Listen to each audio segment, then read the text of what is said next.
Hello കൂട്ടുകാരെ, twin ജേർണിയിൽ തൻ്റെ counter പാർട്ടിൻ്റെ അടുത്ത് എനർജി ലീക്കേജ് ചെയ്യരുത് അല്ലെങ്കിൽ എനർജി ലീക്ക് ചെയ്യരുതെന്ന് ഫെമിനൈൻ എനർജീസ് പലപ്പോഴും കേൾക്കാറുണ്ട്, വീഡിയോസിലൂടെയൊക്കെ ഗൈഡൻസ് കിട്ടാറുണ്ട്.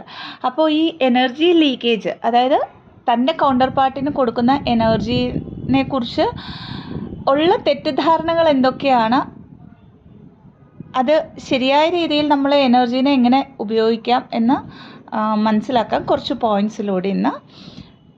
അപ്പോൾ അതിനു മുമ്പായിട്ട് പറഞ്ഞു തരാം,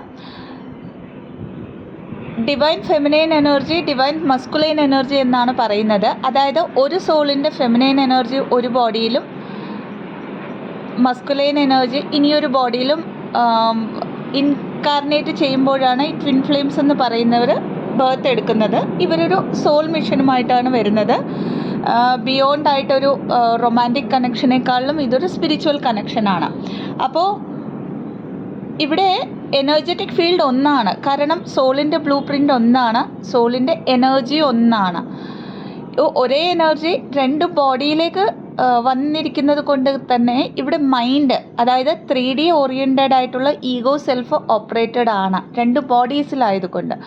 അപ്പോൾ ഈ മൈൻഡ് ഓപ്പറേറ്റ് ചെയ്യുമ്പോഴാണ് ഈ ഒരു എനർജി, അതായത് സോൾ എനർജിയിലേക്ക് ഒരു കലർപ്പ് വരുന്നത്. അതായത് മൈൻഡും കൊണ്ട് ആലോചിച്ച് നമ്മൾ ആ ഒരു ഇന്നർ സെൽഫിനെ സർപ്രസ് ചെയ്യുമ്പോഴാണ് നമ്മൾ ഡിസ്ട്രോട്ടഡ് എനർജിയിലേക്ക് പോകുന്നത്. അത് മസ്കുലൈൻ എനർജി ആയാലും ഫെമിനൈൻ എനർജി ആയാലും. അപ്പോൾ ഇവിടെ പറഞ്ഞിരിക്കുന്നത് ഒരു സോൾ എനർജി ഒന്നായതുകൊണ്ട് തന്നെ നമ്മളുടെ ഇന്നർ വർക്ക് ചെയ്യുമ്പോൾ നമ്മൾ എന്താണ് ചെയ്യുന്നത്, ഈ ഒരു മൈൻഡിനെ നമ്മുടെ സോൾ എനർജിയിലേക്ക് ഒരു എന്താ പറയുന്ന ഒരു ഈഗോ സെൽഫിനെ കൊണ്ടുവരുന്ന മൈൻഡിനെ കാമാക്കിയിട്ട് ബോഡിയും മൈൻഡും സോളും കൂടെ അലൈൻ ചെയ്യാനായിട്ടാണ് ഫെമിനൈൻ എനർജി വർക്ക് ചെയ്യുന്നത്. ഇങ്ങനെ വർക്ക് ചെയ്യുമ്പോൾ അപ്പുറത്ത് നിൽക്കുന്നത് നമ്മുടെ സോള് തന്നെയാണ്. അവരും ഓട്ടോമാറ്റിക്കലി ആ ഒരു എനർജറ്റിക് ഫീൽഡിലേക്ക് വന്നേ പറ്റത്തുള്ളൂ. അവർക്ക് ആ ഒരു ഡിസ്ട്രോട്ടഡ് എനർജിയിൽ നിൽക്കാൻ പറ്റില്ല. അതുകൊണ്ടാണ് ഫെമിനൈൻ എനർജിയോട് സെൽഫ് ഫോക്കസ്ഡ് ആയിട്ടിരുന്ന് വർക്ക് ചെയ്യാൻ പറ്റുന്നത്. ഇതിൽ ഒരു കാര്യം മനസ്സിലാക്കുക,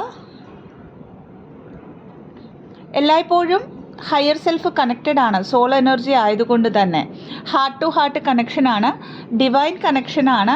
ടെലിപ്പത്തി എല്ലായ്പ്പോഴും വർക്ക് ചെയ്തുകൊണ്ടിരിക്കും. അതുകൊണ്ട് തന്നെ നമുക്ക് നമ്മുടെ കൗണ്ടർ പാർട്ടിനെ മറക്കാൻ പറ്റില്ല. ഓക്കെ, അപ്പോൾ ആദ്യത്തെ പോയിന്റ് നോക്കാം. അൺഅവേക്കൻഡ് ആയിട്ടുള്ള ഒരു DMന് വേണ്ടി നമ്മളൊരു നീഡിനെസ്സിൻ്റെ, ഒരു ഡിസയറിൻ്റെ, ഒരു ഒബ്സഷൻ്റെ ഒക്കെ എനർജി നമ്മൾ യൂണിവേഴ്സിലേക്ക് സെൻഡ് ചെയ്യുകയാണെങ്കിൽ അവിടെ നമ്മൾ എനർജി ലീക്ക് ചെയ്യുന്നുണ്ട്. ഇത് നമ്മുടെ വളരെ ഇനീഷ്യൽ ഡേയ്സിൽ അല്ലെങ്കിൽ എനർജീനെ ബാലൻസ് ചെയ്യാൻ പഠിക്കുന്ന സമയത്തുള്ള ഒരു ഫേസാണ് ഏതൊരു ജേർണിയിലും. അപ്പോൾ ഇവിടെ നമ്മൾ അറിഞ്ഞോ അറിയാതെ എനർജി ലീക്ക് ചെയ്യാറുണ്ട് നമ്മുടെ കൗണ്ടർ പാർട്ടിലേക്ക്. രണ്ടാമത്തെ പോയിന്റ് വന്നിട്ട്, ഒരു ഫെമിനൈൻ എനർജി എപ്പോഴും തൻ്റെ കൗണ്ടർ പാർട്ടിൻ്റെ ഒരു മെസ്സേജിന് വേണ്ടി, കോളിന് വേണ്ടി ഒക്കെ വെയിറ്റ് ചെയ്യുന്നു. അല്ലെങ്കിൽ അങ്ങനെയൊക്കെ വരുമ്പം ഒരു ഇമോഷണലി ഇംബാലൻസ് ആയിട്ട് ഭയങ്കരമായിട്ട് ആ ഒരു ഇമോഷണൽ അറ്റാച്ച്മെൻറ്റോ കോഡിപ്പെൻഡൻസി ഒക്കെ കാണിക്കുന്നെങ്കിൽ ഇവിടെ ആ ഒരു 3D സെൽഫിലേക്ക് ഉള്ള കൗണ്ടർ പാർട്ടിലേക്ക് നമ്മൾ എനർജി ലീക്ക് ചെയ്യുകയാണ് ചെയ്യുന്നത്. മൂന്നാമത്തെ പോയിന്റ് വന്നിട്ട്, നമ്മളുടെ കൗണ്ടർ പാർട്ടിൻ്റെ സോഷ്യൽ മീഡിയ സ്റ്റാറ്റസൊക്കെ എപ്പോഴും ചെക്ക് ചെയ്തുകൊണ്ടിരിക്കുകയാണെങ്കിൽ, അതായത് അവരെന്ത് ചെയ്യുന്നു എന്നൊക്കെ ചെക്ക് ചെയ്തുകൊണ്ട് അതിനെക്കുറിച്ചൊരു അനലൈസേഷൻ നടത്തുമ്പോൾ നമ്മൾ അവിടേക്ക് നമ്മളുടെ ഇമോഷൻസ് കൊടുക്കുകയാണ്. നമ്മൾ ഹീൽ ചെയ്തുകൊണ്ടിരിക്കുന്ന എനർജി ലീക്ക് ചെയ്യുകയാണെന്നാണ് അതിൻ്റെ മീനിങ്. ഫോർത്ത് പോയിന്റ് വന്നിട്ട്, തേർഡ് പാർട്ടിയെക്കുറിച്ച് നമ്മൾ ആലോചിക്കുമ്പോൾ, അവരവിടെ ഉണ്ടെന്ന് ആലോചിക്കുമ്പം തന്നെ ഓട്ടോമാറ്റിക്കലി നമ്മളവിടെ തേർഡ് പാർട്ടിക്ക് എനർജി കൊടുത്തു കഴിഞ്ഞു. അവരെ പിന്നെ അവിടെ സ്ട്രോങ് ആക്കുകയാണ് ചെയ്യുന്നത് എനർജറ്റിക്കലി. അവരുടെ മുകളിൽ ഏതെങ്കിലും തരത്തിലുള്ള ഒരു നെഗറ്റീവ് ഇമോഷൻ കൊടുക്കുകയാണെങ്കിൽ, അത് ദേഷ്യമാകാം, ഏതെങ്കിലും തരത്തിലുള്ള ജഡ്ജ്മെൻ്റ് ആവാം, അവർ കാരണമാണ് നമുക്ക് യൂണിയൻ നടക്കാത്തതെന്ന് ഉള്ള ഒരു ഫീലിംഗ് ആവാം, അതെന്തും ആയിക്കോട്ടെ, അതൊക്കെ നിങ്ങളുടെ ഉള്ളിലുള്ള സർപ്രസ്ഡ് ഇമോഷൻ ആണെന്ന് മനസ്സിലാക്കുക. എല്ലായ്പ്പോഴും അവർക്ക് ബ്ലെസ്സിങ് കൊടുക്കുക. അഞ്ചാമത്തേത്, നമ്മൾ ഒരു സ്റ്റാറ്റസ് അത് നമ്മുടെ സോഷ്യൽ മീഡിയ അക്കൗണ്ട്സിലൊക്കെ സ്റ്റാറ്റസ് ഇടുമ്പോൾ, ഒരു പ്രൊഫൈൽ പിക്ക് മാറ്റുമ്പോൾ, അല്ലെങ്കിൽ വോട്ടെവർ നമ്മളിടുന്ന ആ ഒരു കാര്യങ്ങളൊക്കെ നമ്മുടെ DM കാണണം എന്ന് വിചാരിച്ചിടുകയാണെങ്കിൽ അവിടെ നമ്മൾ ഓട്ടോമാറ്റിക്കലി എനർജി ലീക്ക് ചെയ്യുകയാണ് ചെയ്യുന്നത്. ആറാമത്തെ പോയിന്റ് വന്നിട്ട് നമ്മുടെ മസ്കുലൈൻ എനർജിയുടെ ലൈഫിനെ കുറിച്ച് ഒരു സെപ്പറേഷൻ പീരീഡിലാവുമ്പോൾ നമുക്ക് അവരെക്കുറിച്ചൊന്നും അറിയാത്ത ഒരു ഫേസ് വരും. അവരെവിടെയാണ്, എന്ത് ചെയ്യുന്നു എന്നൊന്നും. ഈ ഒരു സമയത്ത് നമ്മൾ അതായത് കോമൺ ആയിട്ടുള്ള സർക്കിളിൽ നമ്മുടെ റിലേഷൻസിലൊക്കെയും അവരെക്കുറിച്ച് കൂടുതലായിട്ട് എൻക്വയറി ചെയ്ത് ആ കാര്യങ്ങളെയൊക്കെ മനസ്സിലാക്കാൻ ശ്രമിക്കുകയാണെങ്കിൽ നമ്മളവിടെ ആ ഒരു 3D സെൽഫിലേക്ക് അൺഅവേക്കൻഡ് ആയിട്ടുള്ള ഡിസ്ട്രോട്ടഡ് എനർജിയിൽ നിൽക്കുന്ന നമ്മുടെ മസ്കുലൈൻ എനർജിയിലേക്ക് എനർജി ലീക്ക് ചെയ്തു എന്നാണ് അതിൻ്റെ മീനിങ്. ഏഴാമത്തെ പോയിന്റ് വന്നിട്ട് മസ്കുലൈൻ എനർജിയുടെ DP പിന്നെയും ചെക്ക് ചെയ്യുക. പിക്ചേഴ്സ്, ചാർട്ട്സ് ഒക്കെയും, അതായത് ഒരു കോണ്ടാക്റ്റിൽ ഇരുന്ന സമയത്ത് അയച്ച പിക്ചേഴ്സ് ആയിരിക്കാം, തമ്മിലുള്ള നമ്മളും അവരും തമ്മിലുള്ള ചാറ്റ്സൊക്കെയും പിന്നെയും ഇരുന്ന് വായിച്ച് ആ ഒരു ഇമോഷൻസിലൂടെ കടന്നു പോകുമ്പോൾ നമ്മളവിടെ എനർജി ലീക്ക് ചെയ്യുകയാണ്. അതേപോലെ അവരെപ്പോഴെങ്കിലും അയച്ചു തന്ന പാട്ടുകളൊക്കെയും പിന്നെയും കേട്ട് ആ ഒരു പാസ്റ്റിലേക്ക്, അതായത് ഈ ജേർണി നമ്മളെ പഠിപ്പിക്കുന്നത് പ്രസൻറ്റിൽ ഇരിക്കാനാണ്. പിന്നെയും നമ്മൾ പാസ്റ്റിലേക്ക് പോകുന്നെങ്കിൽ അവിടെ നമ്മൾ നമ്മളുടെ എനർജി ലീക്ക് ചെയ്യുന്നുണ്ട്. എട്ടാമത്തെ പോയിന്റ് വന്നിട്ട് ലാസ്റ്റ് സീൻ നോക്കുമ്പോൾ ഇതൊക്കെ ഇനീഷ്യൽ സ്റ്റേജിൽ എല്ലാവരും ചെയ്യുന്ന ഒരു കാര്യമാണ്. അപ്പോൾ ഇവിടെയും നമ്മൾ എനർജി ലീക്ക് ചെയ്യുന്നുണ്ട്. ഒമ്പതാമത്തെ പോയിന്റ് മൈൻഡ് ഓറിയൻറ്റഡ് ആയിട്ട് DMനെ കുറിച്ച് ആലോചിക്കുമ്പോൾ, അതായത് അവരെവിടെയാണെങ്കിലും ഹാപ്പിയായി ഇരുന്നോട്ടെ, അവിടെ വരെയൊക്കെയാണ്. സോൾ ലെവലിൽ നമ്മളതൊക്കെ അങ്ങനെ ബ്ലെസ്സിങ് കൊടുക്കണം. എന്നാൽ അവരുടെ ഫാമിലിയിലാണ്, അവർ ഹാപ്പി ആയിട്ടിരിക്കുന്നു എന്നൊക്കെ നമ്മൾ ആലോചിക്കുമ്പോഴും അവിടെ നമ്മൾ അറിഞ്ഞോ അറിയാതെ എനർജി ലീക്ക് ചെയ്യുകയാണ് ചെയ്യുന്നത്. അൺഅവേക്കൻ DMന് ഒരു സെക്ഷൽ എനർജി കൊടുക്കുമ്പോൾ, അതായത് ഒരു സെക്ഷൽ ഇൻറ്റിമസി ആ ഒരു പ്രോസസ്സിലേക്ക് വരികയാണെങ്കിൽ അത് ഡയറക്റ്റ് ആയിരിക്കാം, വീഡിയോ കോൾ ആയിരിക്കാം, നമ്മുടെ ചാറ്റ്സ് ത്രൂ ഒക്കെ ആയിരിക്കാം. അങ്ങനെയൊക്കെ ചെയ്യുമ്പോഴും നമ്മുടെ സേക്രൽ ചക്ര ഇംബാലൻസ് ആവുകയാണ് ശരിക്കും ചെയ്യുന്നത്. അപ്പോൾ ശരിക്കും നമ്മളവിടെ എനർജി ലീക്ക് ചെയ്യുകയാണ് ചെയ്യുന്നത്. 11ാമത്തെ പോയിന്റ് വന്നിട്ട് എപ്പോഴും ഒരു സെക്ഷൽ ഇൻറ്റിമസി DMുമായിട്ട് വിഷ്വലൈസ് ചെയ്യുമ്പോൾ നമ്മൾ എനർജി ലീക്ക് ചെയ്യാറുണ്ട്. ഇതിനെ ഒന്നുകൂടെ ക്ലാരിറ്റി ആയിട്ട് പറഞ്ഞു തന്നാൽ, ട്വിൻ ഫ്ലെയിംസിൻ്റെ ഇടയ്ക്ക് സെക്ഷൽ ആസ്ട്രൽ സെക്സ് നടക്കാറുണ്ട്. ആൻഡ് ആ ഫീലിംഗ് വരുമ്പോൾ അതിനെ ഫീൽ ആവുക, അതിനെ സർപ്രസ് ചെയ്യരുത്. കാരണം ഈ ഒരു ജേർണി എന്ന് പറയുന്നത് വരുന്ന ഫീലിങ്സിനെ സർപ്രസ് ചെയ്യാതെ ഫീൽ ആവാനുള്ളതാണ്. സോ ഫീൽ ആവുക ആൻഡ് ലെറ്റ് ഗോ ചെയ്യുക. അതിലേക്ക് എപ്പോഴും ക്ലിങ് ആയിരിക്കരുത് നമ്മൾ. 12ാമത്തെ പോയിന്റ് എപ്പോഴും നമ്മുടെ മസ്കുലൈൻ എനർജി എന്ത് ചെയ്യുന്നു, എവിടെയാണ്, തേർഡ് പാർട്ടിയുടെ കൂടെയാണോ എന്നൊക്കെ നമ്മൾ എനർജറ്റിക്കലി ആലോചിക്കുമ്പോൾ പോലും നമ്മളുടെ ഇമോഷൻസ് ആണ് നമ്മുടെ എനർജി, നമ്മുടെ ഫീലിങ്സ് ആണ് അല്ലേ. അപ്പോൾ അങ്ങനെയൊക്കെ ആലോചിക്കുമ്പം പോലും നമ്മളവിടെ എനർജി ലീക്ക് ചെയ്യുകയാണ് ചെയ്യുന്നത്. 13ാമത്തെ പോയിന്റ് ഇതൊരു ഡിവൈൻ ജേർണിയാണെന്ന് മനസ്സിലാക്കുക. ഈ ജേർണി നമുക്ക് കിട്ടിയിരിക്കുന്നത് ഡിവൈനിലേക്ക് അലൈൻ ആവാനാണ്. അപ്പോൾ എത്രത്തോളം നമ്മൾ DMലേക്ക് ആ ഒരു മെറ്റീരിയലിസ്റ്റിക് ലൈഫിൽ അല്ലെങ്കിൽ എർത്തി വേയിൽ ജീവിക്കുന്ന ഒരു DMലേക്ക് നമ്മൾ എത്രത്തോളം ഫോക്കസ് ചെയ്യുന്നു അത്രത്തോളം നമ്മൾ നമ്മളുടെ എനർജി ലീക്ക് ചെയ്യുന്നു എന്ന് മനസ്സിലാക്കുക.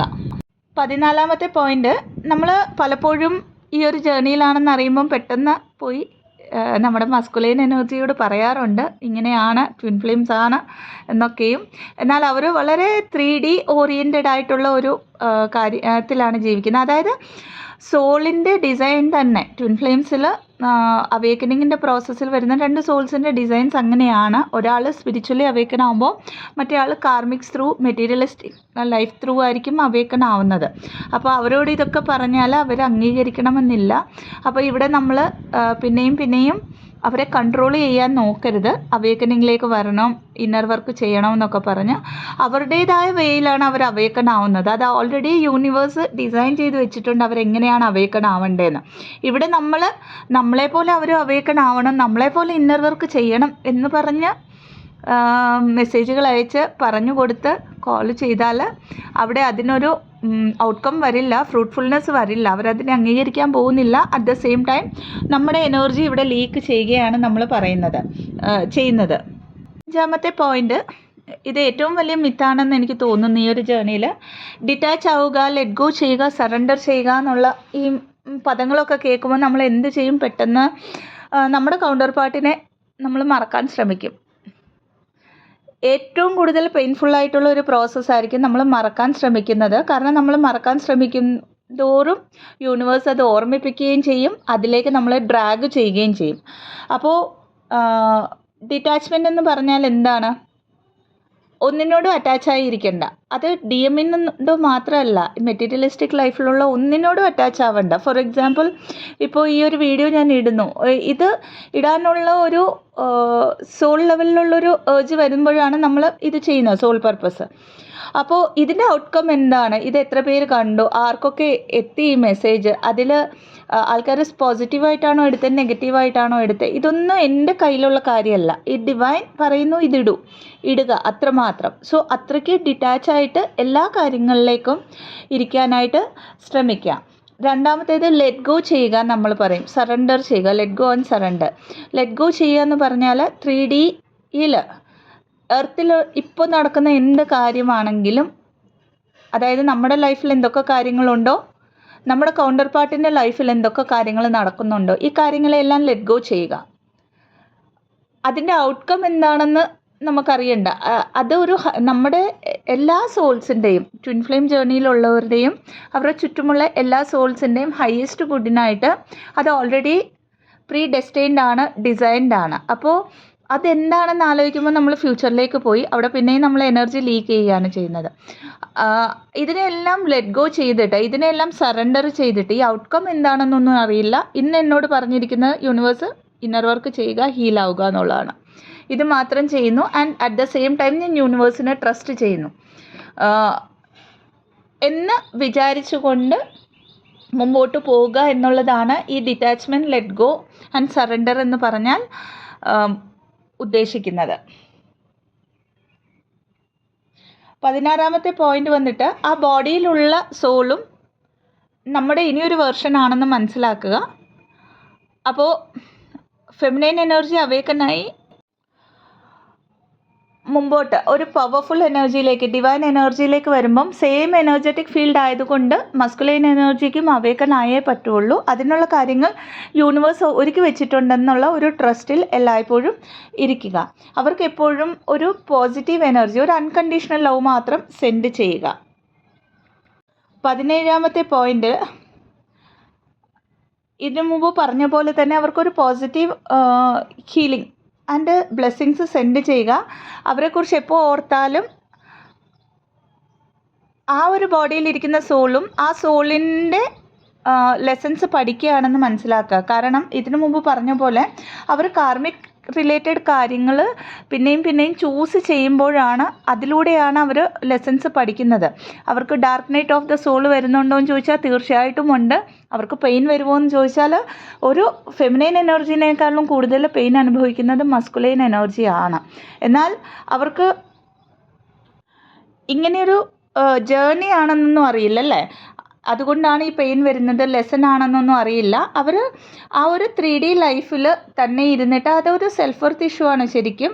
എൻ്റെ ലൈഫ് ഇത്രമാത്രം എന്ന് വിചാരിച്ച് ആ ഒരു പാറ്റേൺസിനെ റിപ്പീറ്റ് ചെയ്ത് ആ ലെസൺ പഠിച്ചു കഴിയുന്ന ദിവസം അവർക്ക് ആ ഒരു സെൽഫ് റിയലൈസേഷനിലേക്ക് വരികയാണ് ചെയ്യുന്നത്. അല്ലാതെ ഒരു ഫെമിനൈൻ എനർജീനെ പോലെ എല്ലാ തരത്തിലുള്ള ഇന്നർ വർക്ക് ചെയ്തിട്ടല്ല അവർ അവേക്കൻ ആവുന്നത്. അപ്പോൾ കാർമിക് ഇഷ്യൂസിലൂടെയാണ്, കാർമിക് ട്രിഗേഴ്സിലൂടെയാണ് അവർ റിയലൈസേഷനിലേക്ക് വരുന്നത്, അവർ സെൽഫ് ലവിലേക്ക് വരുന്നതെന്ന് മനസ്സിലാക്കുക. അടുത്ത പോയിന്റ് വന്നിട്ട് ഇതിനുള്ള സൊല്യൂഷൻ, നമ്മൾ ഈ 3Dയിൽ അല്ലെങ്കിൽ 3D എർത്തി ബോണ്ടായിട്ട് 3D ലൈഫിൽ നടക്കുന്നത് എന്താണെന്ന് മാറ്റിവെച്ചാൽ നിങ്ങൾ രണ്ടുപേരും ഒന്നാണെന്നും മനസ്സിലാക്കുക. അതായത് കോർ ഒന്നാണ്, അവർക്കും അവേക്കനായേ പറ്റത്തുള്ളൂ. ആ ഒരു ട്രസ്റ്റ് വെക്കുക എല്ലായ്പ്പോഴും. ആൻഡ് യൂണിയൻ ഒരു ബർത്ത് റൈറ്റ് ആണ് ഫെമിനൈൻ എനർജിയുടെ. എഗെയിൻ അത് ഇന്നർ വർക്ക് നമ്മൾ എത്രത്തോളം ചെയ്യുന്നോ, ഹീലിംഗ് എത്രത്തോളം ചെയ്യുന്നോ അതിൻ്റെ അനുസരിച്ചാണ് ആ ഡിവൈൻ ടൈമിംഗ് അങ്ങോട്ടും ഇങ്ങോട്ടും മാറുന്നതെന്ന് മനസ്സിലാക്കുക. അടുത്തതായിട്ട് ഇതിനുള്ള ഒരു സൊല്യൂഷൻ എന്ന് പറഞ്ഞാൽ ഒരു പ്രതീക്ഷയും വെക്കാതെ യൂണിയൻ നടക്കുമെന്ന് മാരേജ് നടക്കുമെന്നുള്ള ഒരു പ്രതീക്ഷയും നമുക്ക് ഇന്നർ നോയിങ്ലി അറിയാം. എന്നാൽ എല്ലായ്പ്പോഴും അതിലേക്ക് ഒരു ഡിസയറിൻ്റെ എനർജിയൊന്നും കൊടുക്കാതെ നമ്മൾ ഹീലാകുമ്പോൾ, ഫോർ എക്സാമ്പിൾ ഒരു ഇന്നർ ചൈൽഡ് ഹീലിംഗ് ചെയ്യുമ്പോൾ ഞാൻ എത്രത്തോളം ഹീലാവുന്നു അത്രത്തോളം എൻ്റെ ഡിവൈൻ മസ്കുലൈനും ഹീലാകുന്നു എന്നുള്ള ഒരു ഇൻറ്റൻഷനോടെ ഹീലിംഗ് എല്ലായ്പ്പോഴും ചെയ്യാനായിട്ട് ശ്രമിക്കുക. ഇത് പറയാനുള്ള കാരണം ശരിക്കും പറഞ്ഞാൽ ഹീലിംഗ് ചെയ്യുന്നത് ഫെമിനൈൻ എനർജിയാണ് അല്ലേ. അവർ ആക്ഷൻ ഓറിയൻറ്റഡ് ആണ്. അവരുടെ ആ ഒരു മസ്കുലൈൻ എനർജി എന്ന് പറഞ്ഞാൽ കാർമിക്സിനെ ഡീൽ ചെയ്യാനാണ് പഠിക്കുന്നത്. അപ്പോൾ നമ്മുടെ പാട്ടെന്ന് പറയുന്ന ഹീലിംഗ് ആയതുകൊണ്ട് തന്നെ ആ ഒരു ഇൻറ്റൻഷൻ, ആ ഒരു ബോഡിയിലുള്ള നമ്മളെയും ഹീല് ചെയ്യാനായിട്ട് സെറ്റ് ചെയ്തിട്ട് ഹീൽ ചെയ്യുക. അതിൻ്റെ മീനിങ് നമ്മൾ ഹീലിംഗ് ചെയ്യുന്നു എന്ന് പറഞ്ഞ് ഒരു എക്സ്പെക്റ്റേഷൻ, അവർ മാറുമെന്നൊരു എക്സ്പെക്റ്റേഷൻ, അവർ എവേക്കൻ ആയോ എന്ന് ചെക്ക് ചെയ്യണമെന്നുള്ള ഒരു എക്സ്പെക്റ്റേഷനോ അങ്ങനെയൊന്നും വെക്കാൻ പാടില്ല. നമ്മളുടെ കർമ്മം നമ്മൾ ചെയ്യുക, അത്രമാത്രമാണ് ഈ ജേർണിയിൽ നമുക്ക് ചെയ്യാൻ പറ്റുന്നത്. അപ്പോൾ തന്നിരിക്കുന്ന ഇൻഫർമേഷൻ ഹെൽപ്ഫുൾ ആണെങ്കിൽ ചാനലിനെ ലൈക്ക് ചെയ്യാവുന്നതാണ്, ഷെയർ ചെയ്യാവുന്നതാണ്, സബ്സ്ക്രൈബ് ചെയ്യാവുന്നതാണ്. ഇതല്ലാതെ പെയ്ഡ് കൗൺസിലിംഗ് സെഷൻസിനായിട്ട്, ഹീലിംഗ് സെഷൻസിന്, റേക്കി ഹീലിംഗ് സെഷൻസിന്, ആകാശിക് റെക്കോർഡ് റീഡിങ്ങിന്, പാസ്റ്റ് ലൈഫ് റിഗ്രഷൻ തെറപ്പിക്കായിട്ട് ഡിസ്ക്രിപ്ഷൻ ബോക്സിൽ കൊടുത്തിരിക്കുന്ന നമ്പറിലേക്ക് ബന്ധപ്പെടാവുന്നതാണ്. Thank you so much. ഓം നമഃ ശിവായ.